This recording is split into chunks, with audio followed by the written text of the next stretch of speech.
Dr. Elena Reyes rubbed her tired eyes as the computer finished processing another batch of deep space signals. 3 months of night shifts at NASA's listening array had yielded nothing but the usual cosmic background noise, until tonight. "That can't be right," she whispered, leaning closer to her monitor. The waveform pattern pulsed with an unmistakable regularity that nature simply didn't produce. She ran it through the filter algorithm again. The result remained unchanged. This was artificial. This was communication. Elena's fingers flew across the keyboard, isolating and enhancing the signal. It wasn't directed at Earth. The transmission was passing by, a conversation between two distant sources that Earth just happened to intercept. The pattern was complex, layered with information densities that made human broadcasting look primitive by comparison. "Dr. Chen needs to see this," she said, reaching for her phone. Then she hesitated. This discovery needed verification first. Crying wolf about first contact would end her career if she was wrong. For the next 72 hours, Elena barely left her station. She slept on the office couch, sustained by vending machine coffee and granola bars. Other team members noticed her intensity but assumed she was chasing another scientific curiosity. Only her close friend and linguistics partner, Dr. Marcus Wong, recognized something more. "You found something, didn't you?" he asked, setting down a fresh cup of coffee beside her terminal.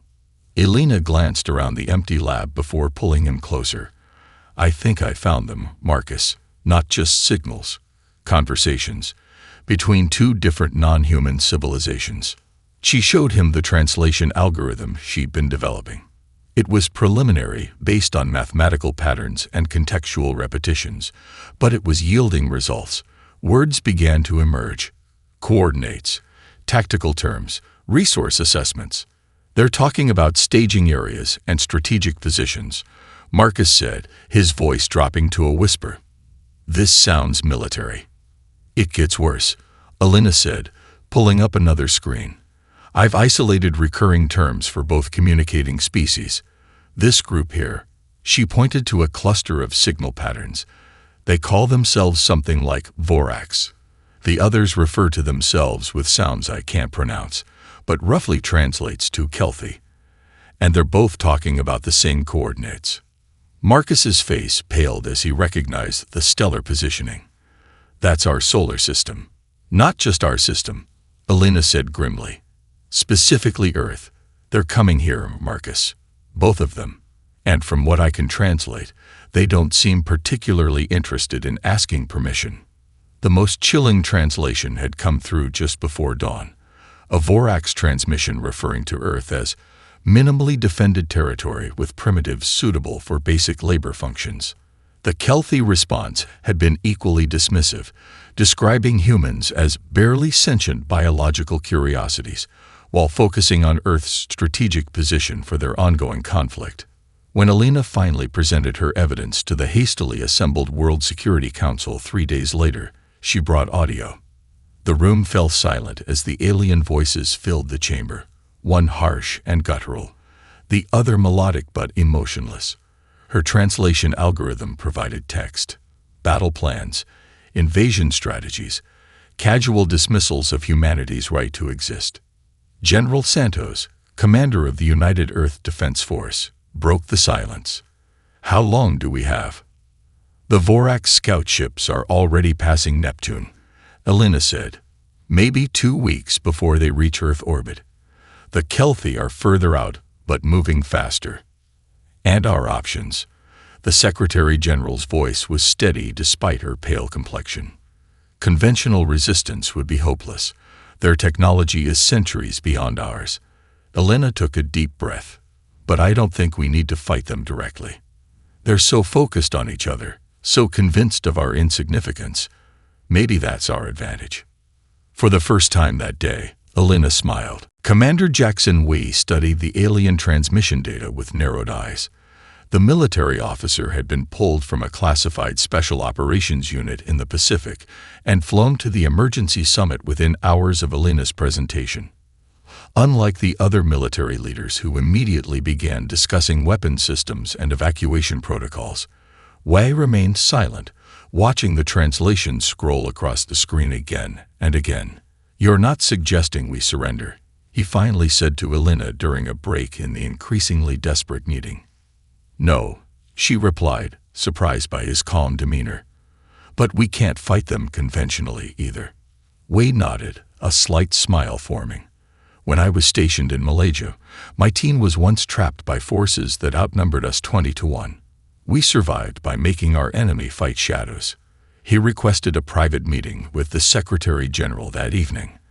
By morning, Project Trickster had been authorized with Wei as its commander and Elena as chief science advisor. "We need people who think differently," Wei explained as they drafted their recruitment list. "These aliens expect us to either surrender or fight in predictable ways. We need to be unpredictable." The recruitment process broke every protocol in government operations.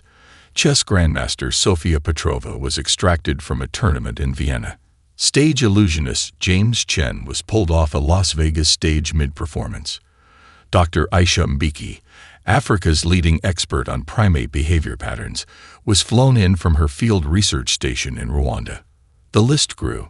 Hackers granted immunity from prosecution, poker champions, historians specializing in guerrilla warfare, game theory mathematicians. "What about him?" Elena pointed to a file on Wei's desk. "Ryan Cooper, 3-time world champion in social engineering competitions. Basically, a professional con artist who now works in cybersecurity." Elena raised an eyebrow. "You want to con the aliens?" "I want every possible form of human deception at our disposal," Wei replied. "These aliens think in predictable patterns. We need people who break patterns for a living." Within 2 weeks, the unlikely team assembled in humanity's last hope. A repurposed research station buried 300 meters beneath Antarctic ice. The facility had been built during the Cold War and expanded in secret over decades. Dr. Sanjay Patel, a behavioral psychologist specializing in cross-cultural communication, stood before the assembled specialists during their first briefing. On the wall behind him, screens displayed the massive Vorax ships now orbiting Mars and the ethereal Kelthie vessels hovering near Jupiter's moons. "The aliens' capabilities are beyond anything we've imagined," Sanjay explained. "The Vorax ships generate gravitational fields that can tear apart mountains. The Kelthie appear to manipulate quantum states as easily as we flip light switches. But they have weaknesses our initial analysis has identified." He displayed intercepted communication showing conflict between the two species. "They hate each other. Centuries of war have made them predictable to each other, but we're an unknown variable. They dismiss us as primitives incapable of comprehending their technology, which means they won't be watching for threats from us," concluded Wei, stepping forward. "Their focus is on each other. That's our advantage." A young data analyst raised her hand. "But sir, what can we possibly do against forces that advanced?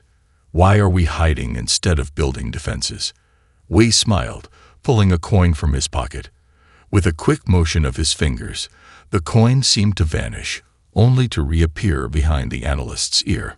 "When you can't win with strength," he said as surprised murmurs rippled through the room, "you change the rules of the game." Elena hadn't slept in 36 hours, but exhilaration kept her fatigue at bay.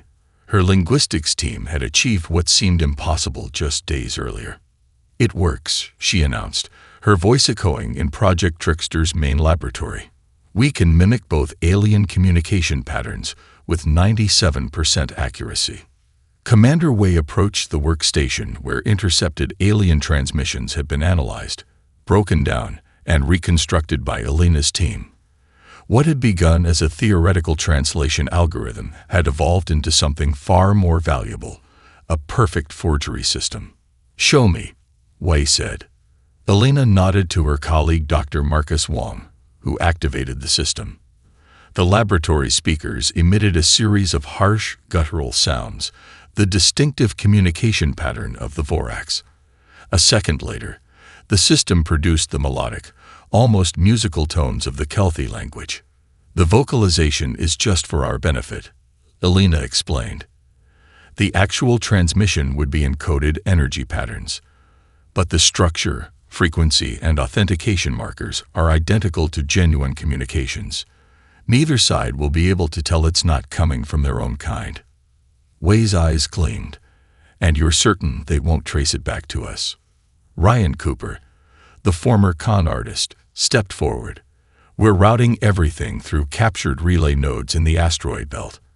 As far as they can tell, the transmissions are coming from their own communication networks. What have we learned about their relationship? Wei asked, turning to Dr. Aisha Mbeki. The behavioral expert pulled up analysis screens showing historical communication patterns between the two species. They'd been enemies for what appears to be thousands of years. The Vorax see the Kelthi as dishonorable for using technology to avoid direct combat.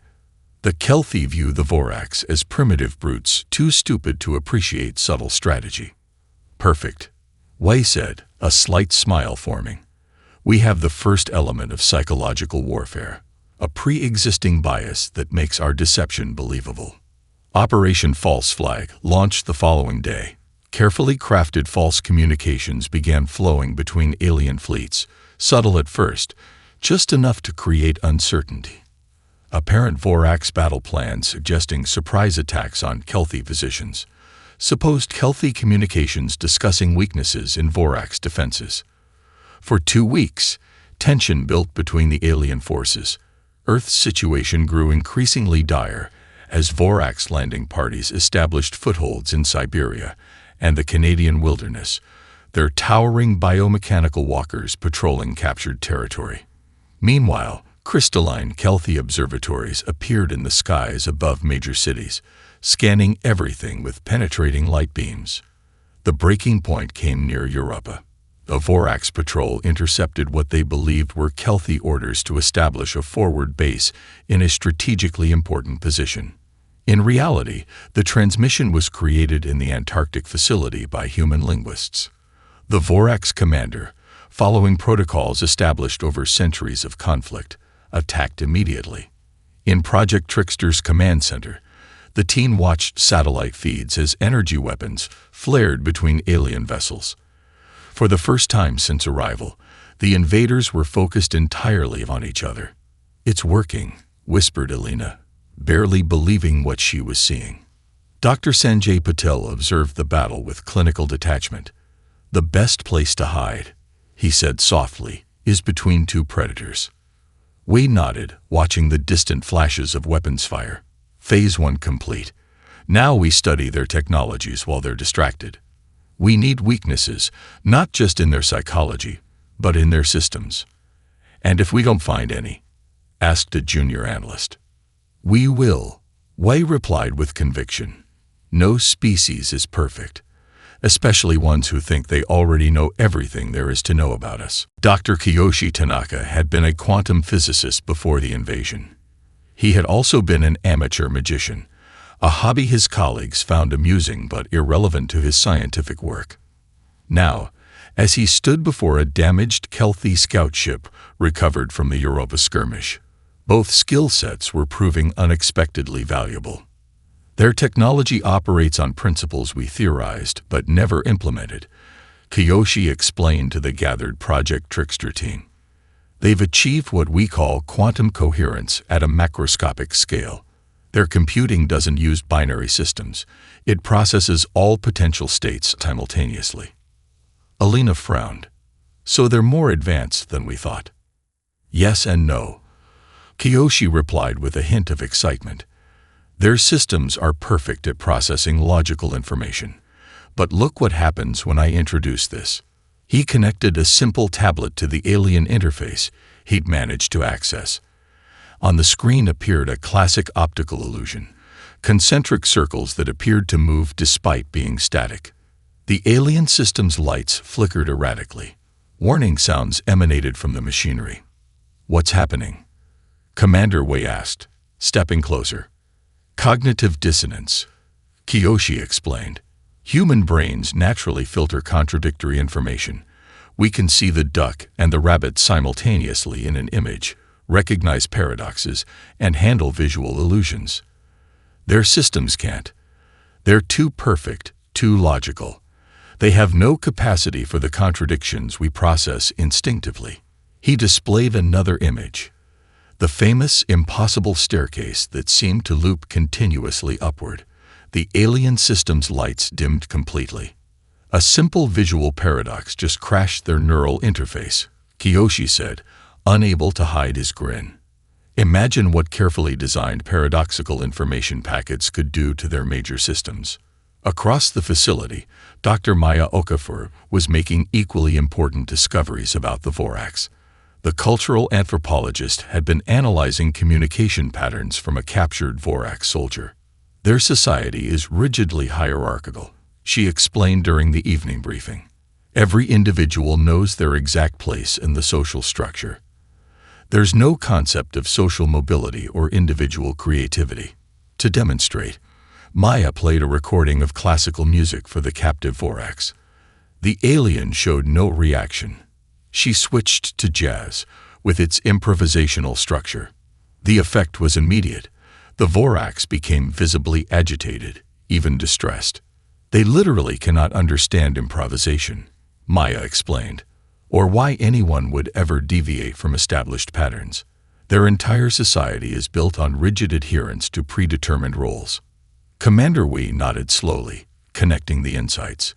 So the Kelthi can't process paradoxes, and the Vorax can't handle creativity or independence. Exactly, Kiyoshi confirmed. And humans excel at both. Elena leaned forward. We've been thinking we're outmatched because their technology is superior. But our minds work differently. We're built to handle contradictions, to improvise, to think outside established patterns. That's our weapon, Wei concluded. Not ships or guns, but the fundamental way humans think.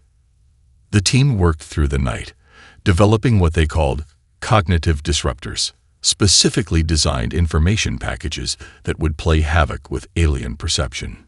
Paradox viruses that could crash Kelthi systems. Cultural transmissions that would confuse and disrupt Vorax command chains. A young programmer looked up from her workstation, where she'd created a simple visual loop that repeatedly crashed the recovered alien tech. They think we're primitive because we don't have their technology, she said. They never considered that our primitive thinking might be our greatest strength. Wei smiled. Time to show them how dangerous primitives can be. Operation Trojan Horse began with volunteers. Thousands of ordinary people stepped forward when the carefully worded request went out through secure channels. People willing to pose as human collaborators while smuggling the newly designed cognitive disruptors into alien strongholds. Lisa Chen, a university art professor from Chicago, carried what appeared to be a humble peace offering, a sculpture combining modernist elements with traditional Chinese designs. Its twisting, impossible geometries contained embedded paradox patterns that Kiyoshi's team had perfected. The Vorax guards at the massive command ship hovering over Lake Michigan didn't give it a second glance when she presented it as a token of human submission. The humans wish to honor your presence, the translator told the Vorax officer as Lisa bowed her head in apparent deference. Within hours, the sculpture was installed in the ship's command center as a trophy of conquest. Within days, the embedded patterns began affecting the Vorax officers who passed it daily. Subtle contradictions in its design triggering unconscious challenges to the rigid hierarchy that defined their society. Similar operations unfolded across the globe.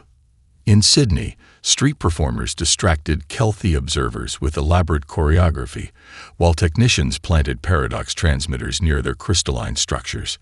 In Cairo, a seemingly cooperative human delegation presented Vorax commanders with traditional music recordings that contained precisely engineered improvisational patterns designed to create cognitive dissonance. Commander Wei and Elena monitored the operations from Antarctica, watching as the carefully placed disruptors took effect. The first major success came unexpectedly early. "Something's happening in Chicago," reported Ryan Cooper, monitoring communications from the Vorax command ship. "Their command structure is breaking down." On the screens, they watched as the massive vessel, over 3 kilometers long, began listing to one side. Vorax emergency protocols had failed as officers issued contradictory orders, challenging each other's authority in ways that violated their rigid social structure. The ship's massive engines fired erratically, sending it careening into Lake Michigan in a controlled crash that avoided civilian casualties but effectively neutralized the threat. Simultaneously, in Beijing, a Kelthi processing center analyzing human genetic material encountered the paradoxical data sequences hidden in their samples. The crystalline structures began vibrating at increasing frequencies before shattering from within, their perfect logical systems unable to process the deliberately contradictory information. "It's working," Elena whispered, watching live satellite feeds of Vorax forces withdrawing from Chicago and Kelthi observers, abandoning their posts across Asia. Dr. Sanjay Patel nodded in satisfaction. The primitive mind proving too complex for the advanced one. There's beautiful irony in that. For ordinary people watching from hiding places, the retreat of alien forces inspired hope for the first time since the invasion began. Underground resistance channels shared videos of abandoned alien outposts, sparking impromptu celebrations. One video went viral, a teenage girl named Mai, explaining how she crashed a Vorax walker using nothing but a homemade radio broadcasting jazz music on frequencies the aliens used for coordination. "They expect superweapons," she said, her eyes bright with defiance, "but sometimes all you need is Charlie Parker on the right frequency." Wei watched the resistance growing with cautious optimism. "We've surprised them," he told his team. "But they're not defeated. Now they'll be looking for us." Among the Kelthi, analyst Ankspala was already compiling evidence that pointed to an unsettling conclusion. The supposedly primitive humans were orchestrating everything. "They're looking for us now," Commander Wei announced grimly, displaying the latest intelligence on the main screen. Kelthi surveillance has increased tenfold across all major population centers. The evidence was undeniable. Kelthi overseer Ankspala had deployed specialized detection units, their crystalline structures scanning for the distinctive energy signatures of the paradox devices. Vorax patrols had become more aggressive, conducting systematic sweeps rather than mere displays of dominance. "Our advantage of being underestimated is fading," Elena said, studying the data. "They know something is happening, even if they don't understand exactly what." Wei nodded, his expression determined. "Then we adapt. Operation Ghost Protocol begins now." Within hours, Project Trickster split into autonomous cells scattered globally. The Antarctic base maintained only a skeleton crew while team members redeployed to hidden locations across all continents. Their new operating principle was revolutionary simplicity: abandon all advanced technology that alien sensors might detect. In a cramped apartment in Mumbai, Elena's linguistics team continued their work using technology that would have been outdated 50 years earlier. Analog radio components, mechanical calculators, and paper codes. Messages traveled between cells via methods so archaic the aliens couldn't conceive of monitoring them. Morse code tapped through water pipes, patterns woven into textiles, even specially trained carrier pigeons. Sometimes the most sophisticated answer is the simplest one, Wei told his team during their final briefing before dispersal.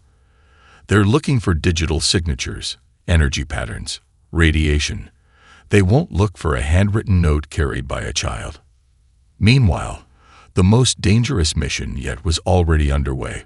Ryan Cooper led a small team that had managed the unthinkable, inserting false tactical data directly into alien navigation systems. Using technology reverse-engineered from recovered alien components, they created authentication protocols that perfectly mimicked official sources.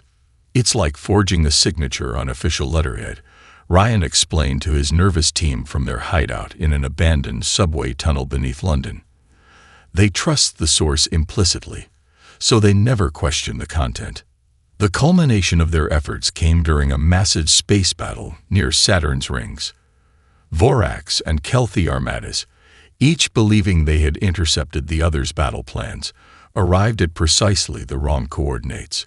Both fleets opened fire immediately, each convinced they were counterattacking a planned ambush.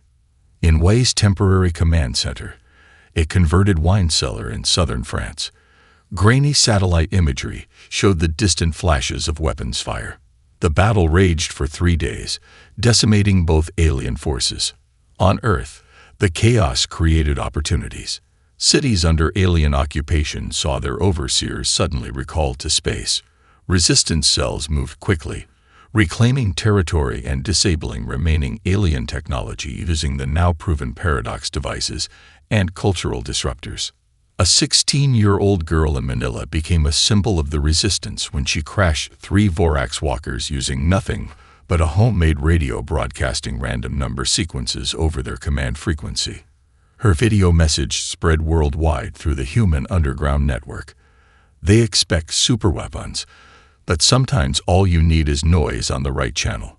As Y watched the growing resistance movement from his hidden command post, he permitted himself a small smile. "They thought they were hunting us," he murmured, "but they're still playing our game." But in orbit above Earth, something unprecedented was happening. A Vorax command vessel and a Kelthii observatory had established direct communication for the first time in centuries, their commanders reluctantly sharing information about the inexplicable failures plaguing both their forces. Vorax Supreme Commander Kra-Azak had never imagined a scenario where he would willingly communicate with a Kelthii, yet here he was, transmitting directly to Overseer Angspala's observatory vessel. "Your assessment matches our own," he growled reluctantly, his translator converting his speech into the melodic Kelthii language. "These failures cannot be coincidental." In her crystalline command chamber, Angspala reviewed the evidence once more. Her analysis algorithms had identified impossible patterns across hundreds of seemingly unrelated incidents: equipment failures, command structure breakdowns, navigation errors, all showing subtle commonalities that pointed to deliberate sabotage. "The primitives have been manipulating both our forces," she acknowledged, her voice resonating through the quantum communication link. "Their deception suggests an intelligence we severely underestimated." On Earth, the Lena's network intercepted this unprecedented communication. She immediately forwarded it to Wei's hidden command post. "They know," she wrote in their simple cipher. "Our primary advantage is gone." Wei called an emergency conference through their secure channels. Project Trickster leaders gathered virtually from their scattered locations: a basement in Cairo, a fishing boat off the coast of Japan, a nomad camp in Mongolia. "They've identified us as the threat," Wei confirmed grimly. "And they're doing what we feared most: cooperating." Satellite imagery showed the remaining alien fleets withdrawing from their positions around Saturn and Jupiter, consolidating their forces for what could only be a coordinated attack on Earth. "How much time do we have?" asked Dr. Sanjay Patil from his hiding place in the Amazon rainforest. 3 days, maybe 4, replied Alina. "They're gathering everything they have left." In the tense silence that followed, Kiyoshi spoke up from his location in a Finnish sauna chosen specifically because its extreme heat defeated Kelthii thermal imaging. "We've lost our advantage of deception," he acknowledged, "but we've gained valuable intelligence from each engagement. We know more about their weaknesses now than ever before." Maya nodded, her face illuminated by candlelight in her hideout within a Moroccan Medina. "The question is whether we can exploit those weaknesses quickly enough against a unified force." Wei was about to respond when Alina interrupted with sudden urgency. "I found something," she said, her voice tight with excitement. "I've been analyzing the oldest transmissions we intercepted, the ones from before they reached our solar system."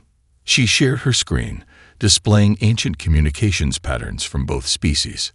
There are repeated references to another force, something both the Vorax and Kelthii mention with specific communication markers indicating extreme caution or fear.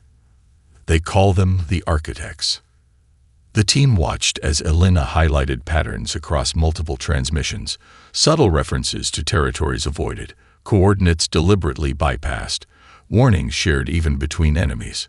"Whoever these Architects are," Elena continued, "both our invaders are terrified of them. And based on these coordinate references, their territory begins just beyond our solar system. For the first time in days, Wei smiled. So our enemies have enemies of their own, ones they truly fear. Can we contact these architects? Asked Ryan Cooper, skepticism clear in his voice. Ask for help.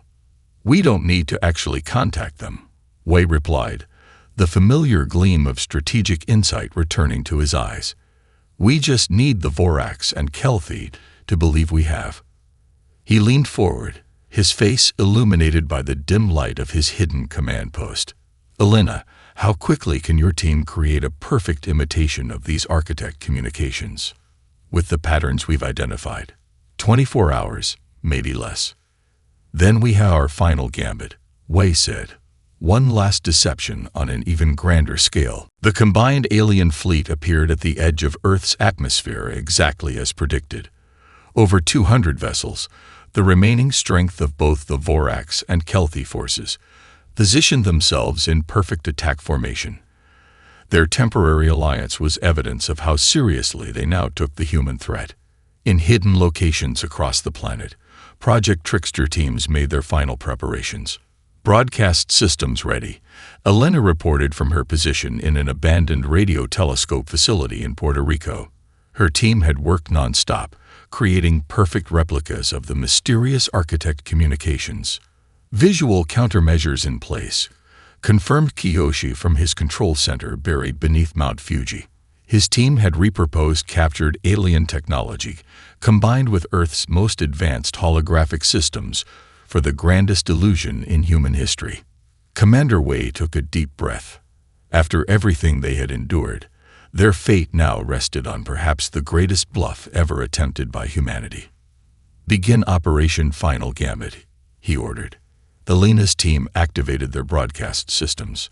Powerful signals burst from concealed transmitters across the planet, radiating outward into deep space. The patterns exactly matched the communication signatures of the architects that both alien species feared. The message was simple but devastating. Earth was under architect protection. Any hostile action would be met with immediate response. Simultaneously, Kiyoshi's team triggered their countermeasures.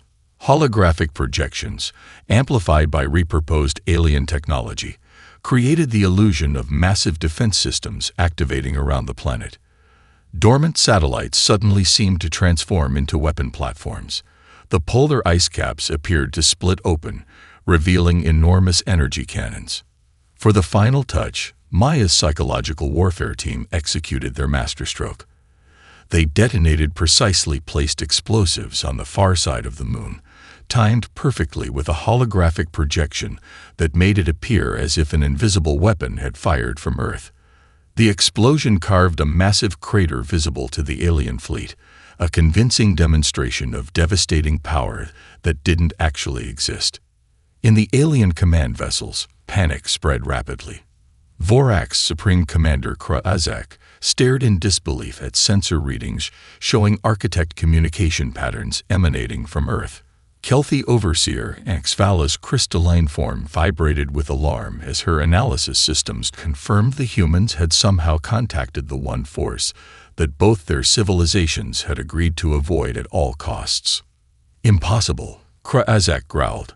These primitives cannot have architect protection. But the evidence seemed undeniable. The defense systems activating around Earth matched no known human technology. The demonstration on the moon showed destructive capability far beyond anything humans should possess. What the aliens couldn't know was that it was all an elaborate hoax, the greatest magic trick humanity had ever performed. For tense hours, the alien fleet remained in position, commanders debating their options. Finally, caution prevailed. Unwilling to risk annihilation by provoking the architects, the combined fleet began a slow, deliberate withdrawal from Earth orbit. In Wei's hidden command center, the team watched in stunned silence as their enemies retreated. Did we just bluff the two most powerful forces in the known universe? Whispered Ryan Cooper in disbelief. Wei smiled. We did what humans have always done best: adapt, improvise, and make our apparent weaknesses our greatest strength. As the alien ships disappeared from Earth's sensors, Elena turned to her commander. What happens when they realize it was all fake? By then, Wei replied, we'll have studied enough of their technology to ensure it won't be fake next time. And perhaps they've learned a valuable lesson about underestimating species that think differently than they do. Across the planet, people emerged from hiding to see the alien ships departing. A new chapter of human history had begun, one where humanity had earned its place among the stars not through superior firepower, but through superior thinking.